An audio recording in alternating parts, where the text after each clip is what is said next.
नमस्कार, लाख टके की बात में आप सभी का बहुत स्वागत है। आपके साथ मैं हूं नलिनी पांडे।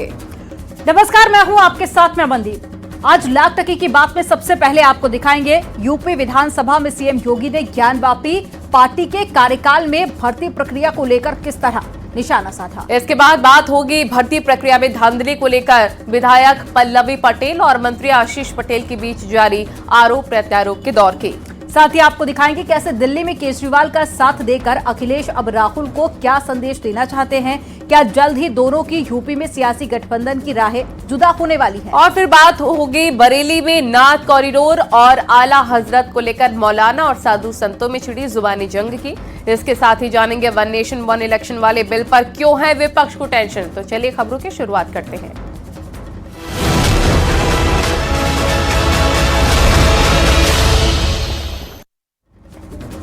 यूपी विधानसभा में सीएम योगी आदित्यनाथ ने विपक्ष पर फिर से बड़ा हमला बोला।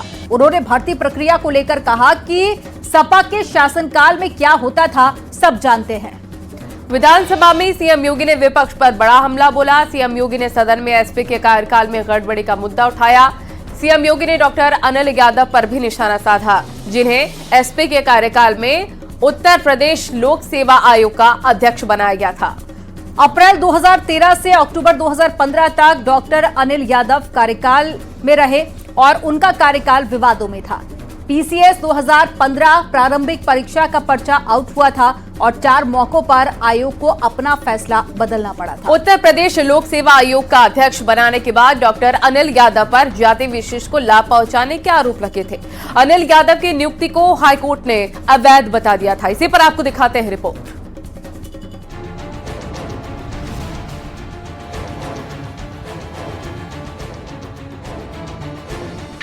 यूपी विधानसभा में शीतकालीन सत्र के दूसरे दिन सीएम योगी ने विपक्ष पर बड़ा हमला बोला। सीएम योगी ने शिक्षा जगत की तमाम धांधलियों और गड़बड़ियों को लेकर विपक्ष पर निशाना साधा। उन्होंने कहा कि 2017 के पहले का वो दौर कोई नहीं भूला, जब 86 एसडीएम के पद पर 56 एक ही जाति के लोगों को भर दिया गया। वही प्रयागराज है जहाँ पब्लिक सर्विस कमीशन में उसे अध्यक्ष बना दिया गया था, जिसकी डिग्री फर्जी थी। उत्तर प्रदेश लोक सेवा आयोग 2017 के पहले क्या स्थितियां थी, कौन नहीं जानता है, क्या नहीं होता था।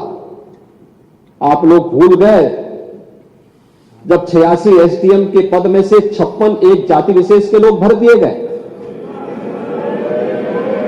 और ये कौन नहीं जानता है इस बात को। जी इसका ये भी हम बताएंगे। दूसरा वही प्रयागराज है जिस प्रयागराज में पब्लिक सर्विस कमीशन के कार्यालय में महीनों तक यूपी के नौजवान धरना दिए थे और एक अयोग्य व्यक्ति को जो उसके लिए डिजर्व नहीं करता था, एलिजिबल नहीं था, जिसकी डिग्री फर्जी थी, उसे आयोग का अध्यक्ष बना करके पूरे कमीशन और युवाओं के भविष्य का कल्याण करने का काम हुआ था। यह भी इलाहाबाद में हुआ था। सीएम योगी ने अपनी सरकार की तारीफ करते हुए कहा कि युवाओं के हित के लिए सरकार काम कर रही है। पेपर लीक के लिए हमने अध्यादेश पारित किया। सरकारी नौकरियों में युवाओं को ईमानदारी पारदर्शिता के साथ आरक्षण के नियमों के साथ नौकरियां मिले, इसके कार्य हो रहे हैं। लेकिन प्रक्रिया में कोई खामी नहीं, उनकी ईमानदारी, उनकी नियत में कोई, उनकी पारदर्शिता में कोई उंगली नहीं उठा सकता। पूरी शुचिता और पारदर्शिता के साथ सारे कार्य संपन्न हो रहे हैं और इसीलिए इन युवाओं को नियुक्ति पत्र देने के लिए मैं और मेरे मंत्रिमंडल के मेरे सदस्यगण सभी लोग जाते हैं। माननीय जनप्रतिनिधियों से हम कहते हैं कि वे लोग भी जिले में जाकर के नियुक्ति पत्र वितरण में अपना योगदान दें और हर नौजवान इसके लिए खुश होता है कि साथ सिफारिश किए बगैर न केवल हमारी नियुक्ति हुई है बल्कि हमें नियुक्ति पत्र भी प्राप्त हो रहा है। सीएम योगी ने बताया कि शिक्षा के समग्र चयन के लिए एक शिक्षा चयन बोर्ड का गठन किया गया है। शिक्षा विभाग में 1,60,000 की भर्ती की जा चुकी है। ये वो भर्तियां हैं जो पिछली सरकार में रुकी हुई थीं। पुलिस बल में भी 1 लाख से ज्यादा भर्तियां की गई हैं। अभी भी 60,000 से ज्यादा भर्ती जारी है। अलग अलग विभागों में अब तक 7 लाख से ज्यादा सरकारी नौकरियां दी जा चुकी हैं। 69,000 शिक्षकों की नियुक्ति में 32,000 पिछड़ी जाति के नियुक्त हुए हैं। आरक्षण के नियमों का भरपूर पालन किया गया। सीएम योगी ने विधानसभा में कहा कि आज भर्ती प्रक्रिया को पारदर्शी बनाया गया है। नौजवान खुश हैं। उन्हें बगैर सिफारिश नौकरी और नियुक्ति पत्र मिल रहा है। न्यूज़ 18 के लिए ब्यूरो रिपोर्ट।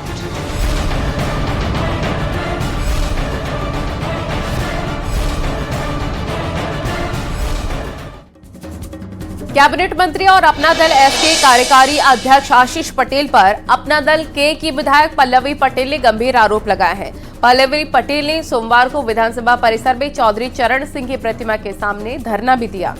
आज भी पल्लवी पटेल ने विधानसभा में इस मुद्दे को उठाने की कोशिश की। वहीं मंत्री आशीष पटेल अपने ऊपर लगे आरोपों को बेबुनियाद बता रहे हैं। आपको रिपोर्ट दिखाते हैं।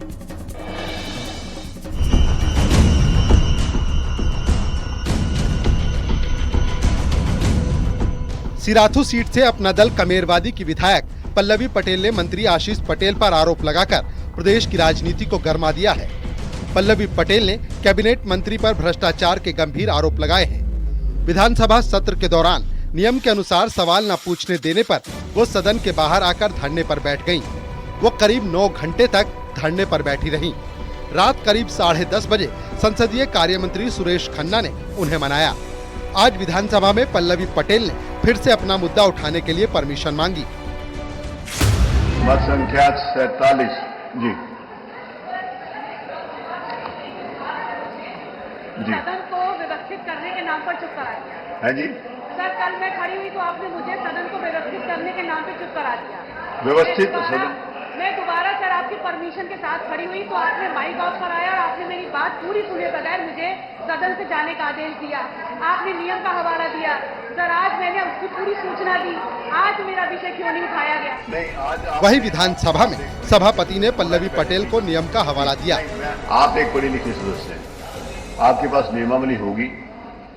अगर है तो अच्छी बात है, नहीं है तो मेरा आपसे निवेदन है कि मैं दोनों लॉबीज के अंतर्गत मैंने कियोस्क लगाए हुए हैं जिसमें नियमावली है। आप नियम 56 को उसमें पढ़ो और नियम 56 के अंतर्गत यदि आपकी सूचना आती है तो आप मुझे बताओ कि कैसे आती है, मैं आपको सुनूंगा।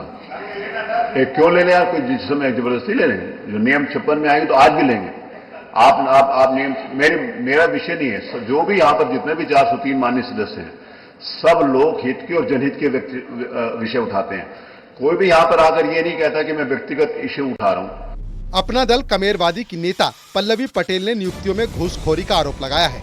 मंत्री आशीष पटेल पर नियुक्तियों में धांधली के आरोप लग रहे हैं।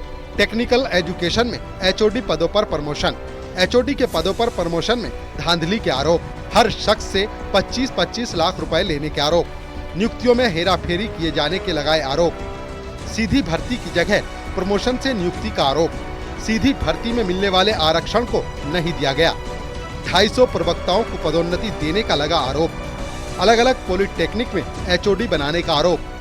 पल्लवी पटेल के आरोपों पर कैबिनेट मंत्री आशीष पटेल ने बड़ा हमला बोला है।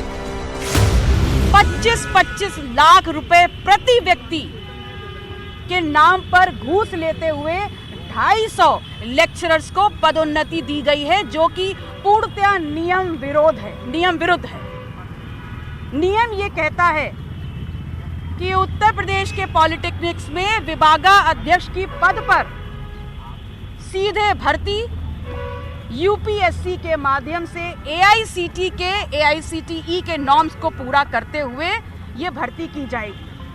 और इन अनर्गल आरोपों से मैं डरने वाला नहीं हूं। मैं सरदार पटेल का बेटा हूं और कोई एक व्यक्ति आगे बढ़कर के ये दिखा दे कि एआईसीटी की किसी नियमावली का विनियमावली का इस प्रमोशन में उल्लंघन हुआ हो। देखिए, जिसकी महत्वाकांक्षा बहुत ज्यादा होती है और पैरों के नीचे कोई जमीन नहीं होती है तो उसके पास एक ही रास्ता होता है, खुराफात और अपशब्द। उन्होंने अपने पूरे घर को बर्बाद कर दिया। आपको पता ही है, छोटी बहन का पूरा हिस्सा हड़प ले गई, तो दूसरे के बारे में वो क्या टिप्पणी करेंगी। अपना दल कमेरवादी की नेता और सिराथू विधायक पल्लवी पटेल जहां गड़बड़ी के आरोप में मंत्री आशीष पटेल पर निशाना साध रही हैं, वहीं आशीष पटेल ने खंडन करते हुए आरोपों को बेबुनियाद करार दिया है। न्यूज़ 18 के लिए ब्यूरो रिपोर्ट। आप एक पढ़ी लिखी सदस्य, मोना जी बैठिए प्लीज प्लीज। नहीं, मैं यूपी विधानसभा में आज 17,865 करोड़ का अनुपूरक बजट पेश किया गया। एक तरफ सरकार ने इसे विकास के लिए जरूरी बताया, तो वहीं विपक्ष ने सवाल पूछा कि सरकार पुराना बजट खर्च नहीं कर पाई तो नए बजट की जरूरत क्यों है। सदन में सीएम योगी ने जहां विपक्ष पर जमकर हमला बोला, वहीं प्रियंका गांधी के फिलिस्तीन वाले बैग पर भी निशाना साधा। उन्होंने कहा कि यूपी के 5,600 से ज्यादा युवा इजरायल में फ्री में रहने खाने के साथ अच्छी तनख्वाह पर रह रहे हैं। प्रियंका गांधी को ये भी जानना चाहिए। इसी पर आपको दिखाते हैं रिपोर्ट।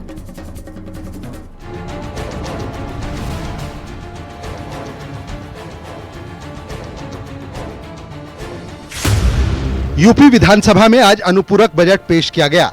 अनुपूरक बजट का आकार 17,865 करोड़ का है। इसमें करीब 790 करोड़ के नए प्रस्ताव भी शामिल हैं। ये योगी सरकार के दूसरे कार्यकाल का दूसरा अनुपूरक बजट है। सरकार का कहना है कि उनके लिए विकास का एजेंडा सबसे पहले है। सरकार आवश्यकता और उपयोगिता के आधार पर ही सप्लीमेंट्री बजट लाती है। जहाँ जैसी आवश्यकता होती है उसी के अनुरूप हम अपना बजट बनाते हैं और कई काम ऐसे हैं जिसको पूर्ति के लिए हमको सप्लीमेंट्री की आवश्यकता है। बजट को लेकर समाजवादी पार्टी ने आरोप लगाया कि सरकार पिछला बजट ठीक से खर्च नहीं कर पाई और फिर से अनुपूरक बजट ला रही है। वहीं डिप्टी सीएम केशव प्रसाद मौर्य ने कहा कि विपक्ष का काम है विरोध करना और सरकार का काम है विकास के काम करना। सरकार के विकास के काम जारी रहेंगे। पहले बजट में से कितने प्रतिशत आपने खर्च कर दिया? दूसरा ये भी पूछिएगा कि 2023-24 का बजट में कितना पैसा भी बकाया है। अभी 2023-24 का बजट ये लोग खर्च नहीं कर पाए। विपक्ष का काम है विरोध करना और सरकार का काम है विकास करना। तो विरोध करने का काम वो कर रहे हैं, करते रहें, लेकिन विकास का काम विरोध करने के कारण रुकने वाला नहीं है। विधानसभा में सीएम योगी ने आज फिर विपक्ष पर बड़ा हमला बोला। संसद में प्रियंका गांधी के फिलिस्तीन वाले बैग पर सीएम योगी ने बड़ा बयान दिया। उन्होंने कहा कि कांग्रेस की नेत्री संसद में फिलिस्तीन का बैग लेकर घूम रही थी। हम यूपी के नौजवानों को इजरायल भेज रहे हैं। यूपी के 5,600 से ज्यादा युवा इजरायल में फ्री में रहने खाने के साथ अच्छी तनख्वाह पा रहे हैं। कल कांग्रेस की एक नेत्री संसद में फिलिस्तीन का बैग लेकर घूम रही थी और हम यूपी के नौजवानों को इजरायल भेज रहे हैं। वहां पर यूपी के अब तक लगभग 5,600 से अधिक नौजवान इजरायल गए हैं निर्माण कार्य करने के लिए और हर नौजवान रहने का फ्री, खाने का फ्री और 1.5 लाख रुपए उसको वहां पे अतिरिक्त मिल रहे हैं और पूरी सुरक्षा की गारंटी भी है। प्रियंका गांधी आज नए हैंडबैग के साथ संसद भवन पहुंची। आज उनके हैंडबैग पर बांग्लादेश से जुड़ा संदेश लिखा था। उनके बैग पर लिखा था बांग्लादेश के हिंदुओं और ईसाइयों के साथ खड़े हों। इससे पहले कल प्रियंका गांधी जो हैंडबैग लेकर संसद पहुंची थी, उस बैग पर फिलिस्तीन लिखा था, जिस पर बीजेपी के तमाम नेता हमलावर हैं। न्यूज़ 18 के लिए ब्यूरो रिपोर्ट।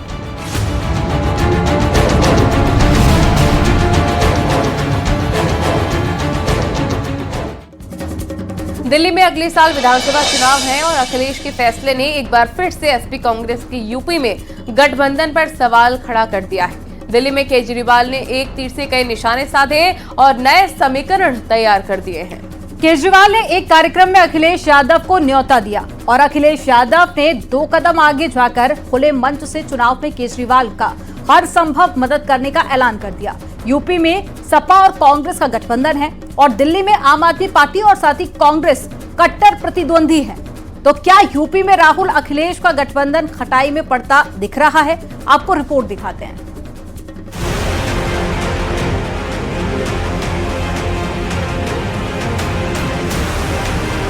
विपक्षी गठबंधन में अखिलेश यादव और राहुल गांधी के बीच की दूरी लगातार बढ़ती जा रही है।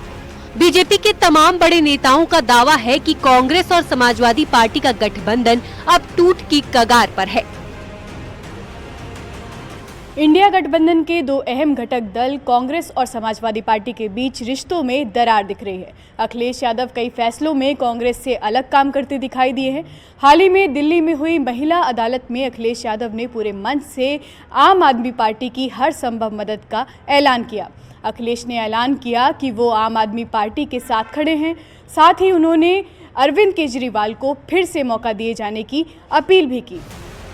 इन अटकलों को बल मिला जब दिल्ली में अखिलेश पहुंच गए केजरीवाल के प्रोग्राम में। दिल्ली में बीजेपी और कांग्रेस के खिलाफ आम आदमी पार्टी अकेले चुनाव लड़ रही है। वहीं आम आदमी पार्टी के कार्यक्रम में पहुंचे अखिलेश यादव ने खुले मंच से दिल्ली चुनाव में केजरीवाल का हर संभव मदद करने का ऐलान कर दिया। एक बात का और भरोसा दिलाता हूं कि समाजवादी पार्टी पूरे जिम्मेदारी से आपके साथ खड़ी है। कभी भी आपको सहयोग और मदद की जरूरत होगी, हम आपके साथ खड़े दिखाई देंगे, क्योंकि दिल्ली जितनी आपकी है, जितना आप सरकार ने काम किया है, उतना ही हम महसूस करते हैं कि आपको एक बार फिर यहाँ पर काम करने का मौका मिलना चाहिए। यूपी में एसपी और कांग्रेस का गठबंधन है। दिल्ली में आप और कांग्रेस कट्टर प्रतिद्वंदी हैं। सवाल ये है कि महीने भर पहले ही यूपी उपचुनाव में एसपी और कांग्रेस एक साथ नजर आए थे। एसपी ने सभी 9 सीटों पर उम्मीदवार उतारे और कांग्रेस ने समर्थन किया। अब अचानक ऐसा क्या हुआ जो अखिलेश यादव दिल्ली में आपके समर्थन में खड़े हो गए और हर संभव मदद करने का ऐलान कर दिया? क्या अखिलेश ने कांग्रेस से दूरी बना ली है और यूपी में भी इंडिया अलायंस के वजूद पर संकट है?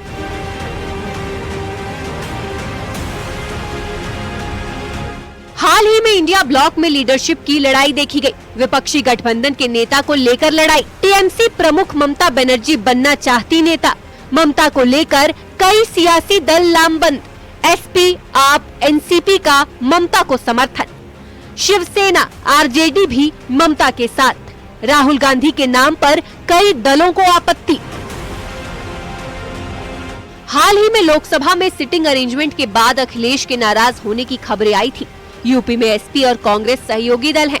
ऐसे में अखिलेश का कांग्रेस की बजाय केजरीवाल के बुलावे पर कार्यक्रम में आने से तमाम चर्चाएं और सुगबुगाहटें होने लगी हैं।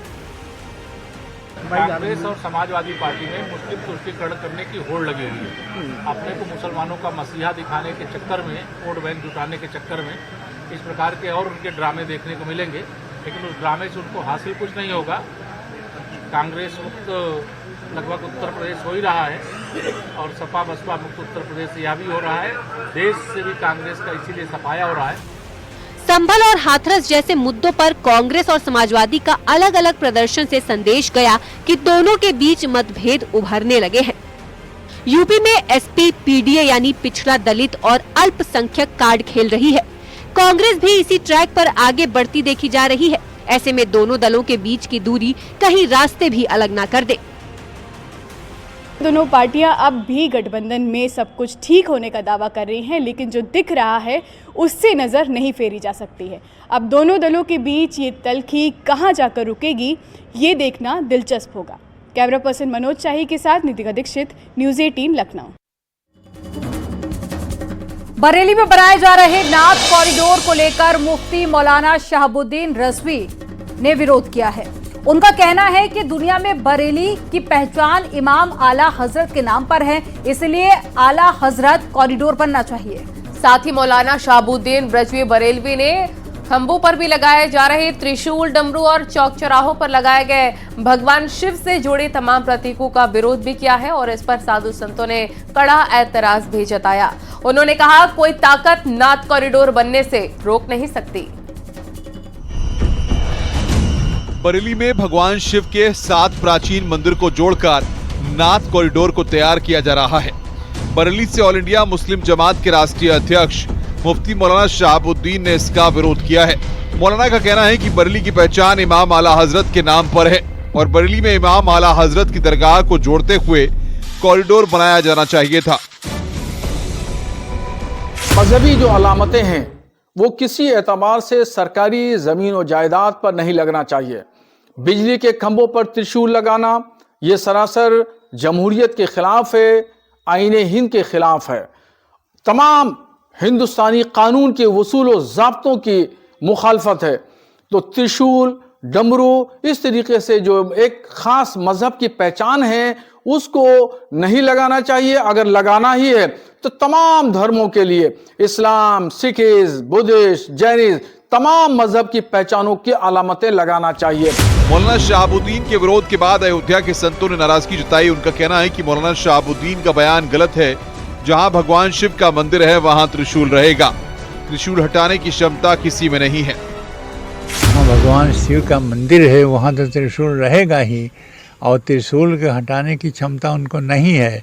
यदि त्रिशूल को हटाने की कोशिश करेंगे तो जो बवाल होगा अब उनको संहार नहीं हो पाएंगे। इसलिए इस प्रकार की धमकी न दें, और वहाँ त्रिशूल रहेगा। उसमें कई मंदिर ऐसे हैं जो उन लोगों ने कब्जा कर रखा है और वहाँ मकान बना लिया है। इसलिए सभी मंदिरों को खोज के निकाला जाएगा और सभी पर त्रिशूल लगाया जाएगा।